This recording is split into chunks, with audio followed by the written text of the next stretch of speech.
Hello mga kabibig! Welcome back sa ating bagong YouTube channel. Ito ang pinakamaingay na YouTuber sa balat ng YouTube.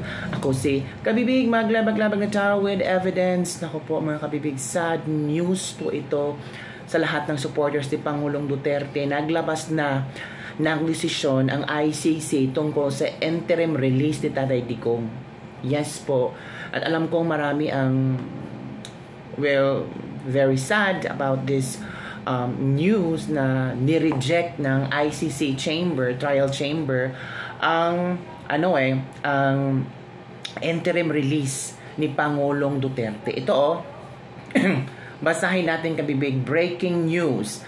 The ICC pre-trial chamber 1 rejects the defense request for the interim release of former President Rodrigo Roa Duterte. Sabi dito, the pre-trial chamber 1 finds that Mr. Duterte detention continues to remain necessary based on each of the requirements of the Rome Statute. Basahan natin ha. Kung ano ba ang pinagbabasihan. The chamber notes that the defense limits itself to argue that Mr. Duterte is 80 years old and medical reports have redacted without substantiating how detention is so detrimental that it justifies his release. Similarly, it does not explain to what extent Mr. Duterte redacted and how that would justify his interim release. The chamber also notes that Mr. Duterte enjoys the right to medical treatment pursuant to Regulation 1034 of the regulations. Qualified medical officer with experience in psychiatry shall be available to attend the detention center, and NAR shall be present at the detention center at all times. Nothing in the request indicate that this would not be sufficient to ensure that Mr. Duterte receives the appropriate medical attention and care in detention. In addition, the court has put in place measures to ensure that Mr. Duterte's right to family life is guaranteed. Notably, he may receive visits from and call his family members redacted. Remaining redacted are inherent to a lawful detention and do not constitute considerations that may warrant an interim release on humanitarian ground. Wala dinedma ng ICC lahat. The chamber therefore considers that the defense argument that Mr. Duterte should be released for humanitarian reasons must be rejected.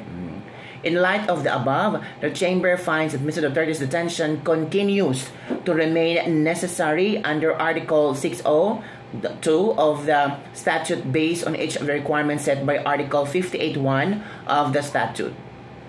For the reasons, the chamber hereby rejects the request for leave to reply, rejects the amici curiae request, rejects the request and the renewal request, orders the continued detention of Mr. Duterte.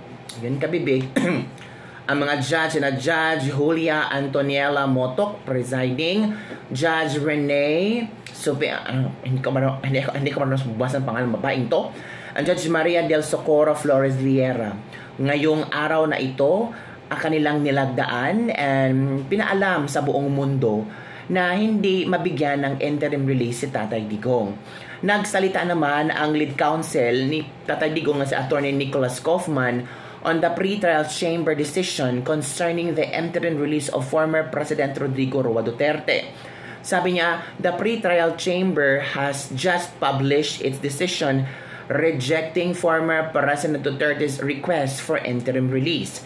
The defense considers this decision erroneous and filed an appeal a week ago, where this is a conventional domestic court with more than one active first instance case in its docket.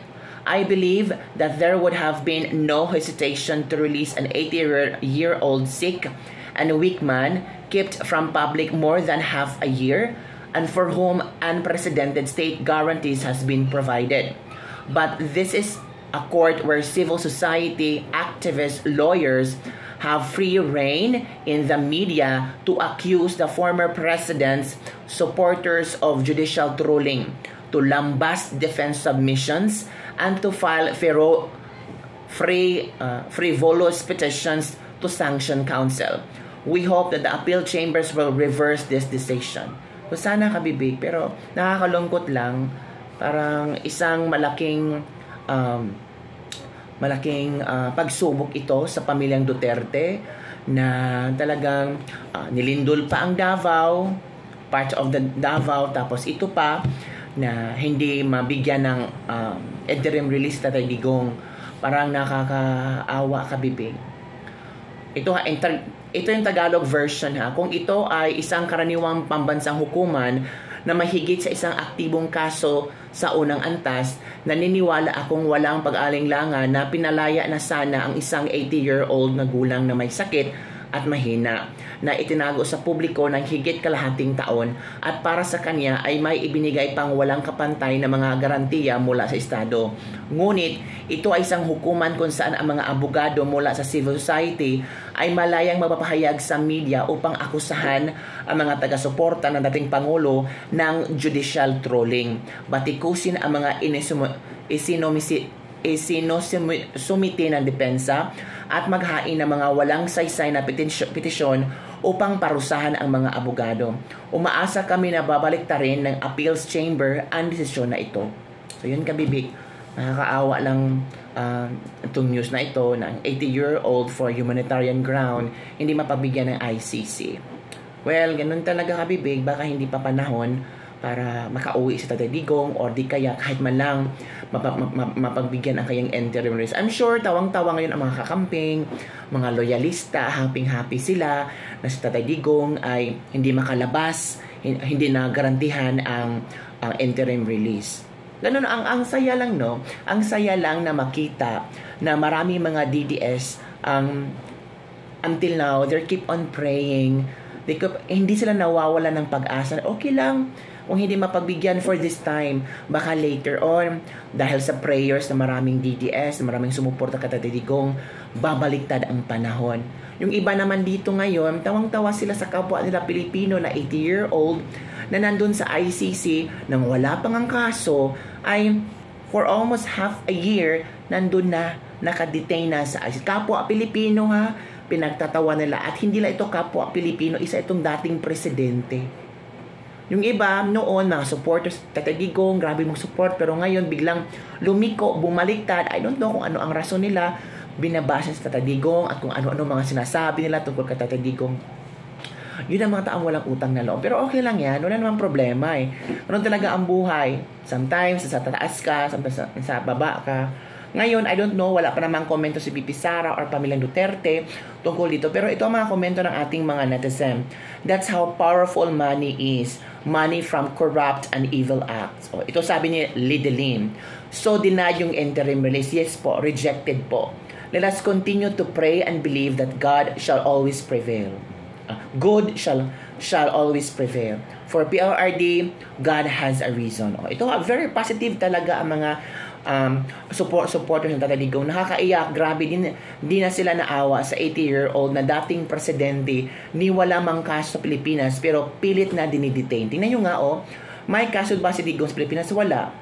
Pero kaya nga sa mga salbahis, it feels like he is waiting the turtle to be on the side. Ito pa. So sad. Ano ba ito na naman? Sana makalabas sa PRRD. Mag-people power na, sabi ni Joanna Sapungan. Suportahan si Representative Kiko Barzaga.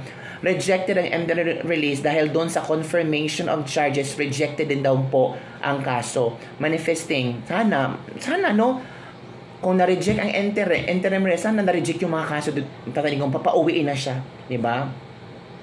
Ayaw bitawan ng ICC yan, lalo na't ombudsman na si Lowbender. Ewan natin kabibig, ito pa. Grabe, nakakanginig ng laman. Alam naman natin sino ang nagpipigil para mapalaya si Tatay Digong ang mga hayop na sindikatong kasabwat ng gobyernong. I apologize, PPRD. Nag-hope lang ako ng maayos sa Pilipinas kaya I voted for you. Tahimik at maayos kayo sa Davao pero naghangad at pinakinggan nyo kami kaya tumakbo kayo. But still, hinayaan namin kayong ilayo sa bansang minahal nyo po laban sa mga taong pera at makapangyarihan lang ang ang gusto. I'm still praying and hoping na makauwi kayo ng malakas dito sa Pinas dahil may nag-aantay po sa inyo. Praying for the Philippines at mawala ang mga corrupted politician. PRRD, bring him home. Yung kabibig, yun ang mga komento ng ilang mga netizen hinggil sa issue na rejected po ang interim release ni Tatay Digong. Yung iba, nagtatawanan, yung iba, happy. Yehe, happy na daw kasi hindi makauwi si Digong. Of course, hindi naman makauwi si Digong kasi sa ibang bansa naman siya, happy sila. Kasi tawag dito, hindi mabigyan ng panandaliang panandaliang interim release or kalayaan. So, happy sila. Lalo na si Trillanes, I'm sure. Trillanes is very happy right now. Rejected ang interim release na Digong, okay lang yan. Sobrang sakit isipin, pero God is always watching. Diba? Yun mga kabibig. Ano ang iyong komento hinggil dito? Ako, for me, God knows everything. Alam ng Diyos. Alam ng Diyos na alam niya kung saan at hanggang kailan ang battle na ito ni Tatay Digong.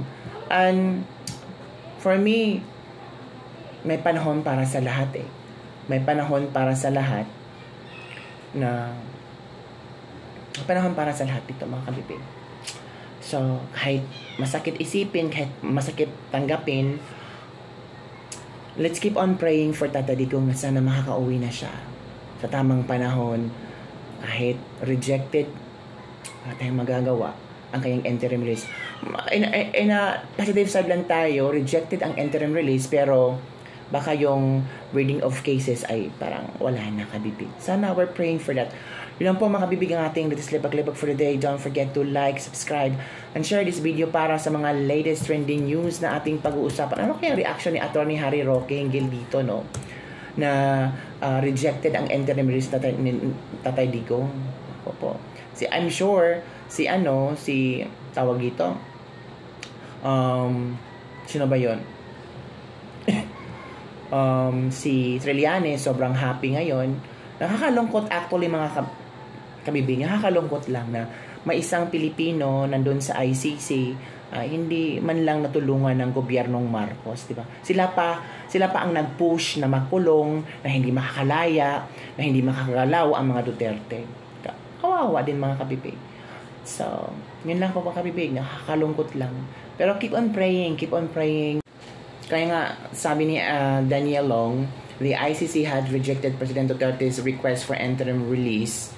When Sara becomes president, we need a Philippine Sovereignty Protection Act inspired by the U.S. Hague Invasion Act, which was signed by U.S. President George Bush, banning all U.S. agencies, courts and officials from cooperating with ICC in any way.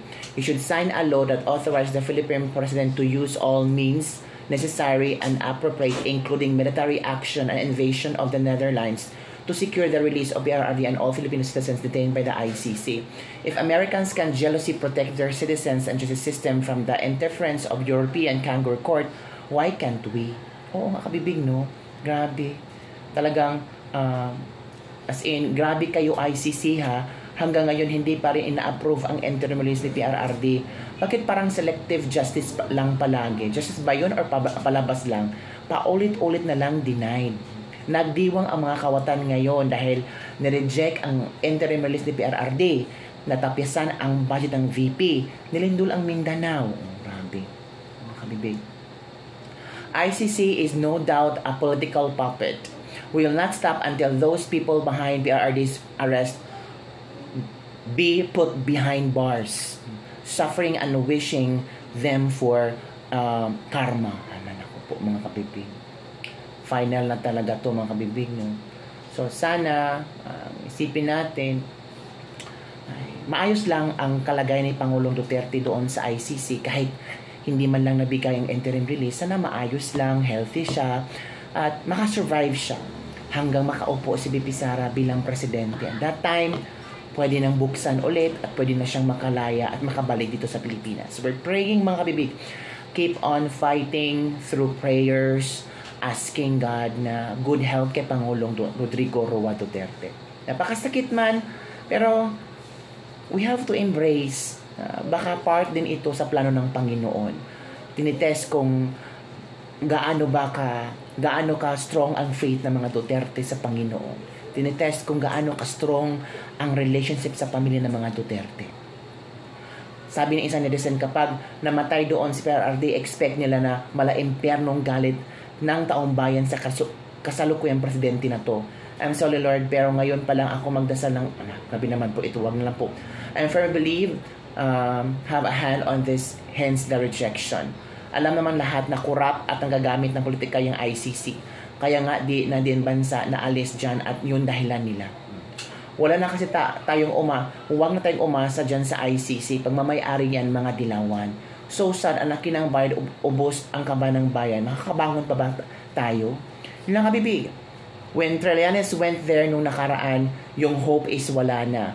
Kung titingnan yung captions noon, ay may something talaga. Yes mga kabibig, halata naman.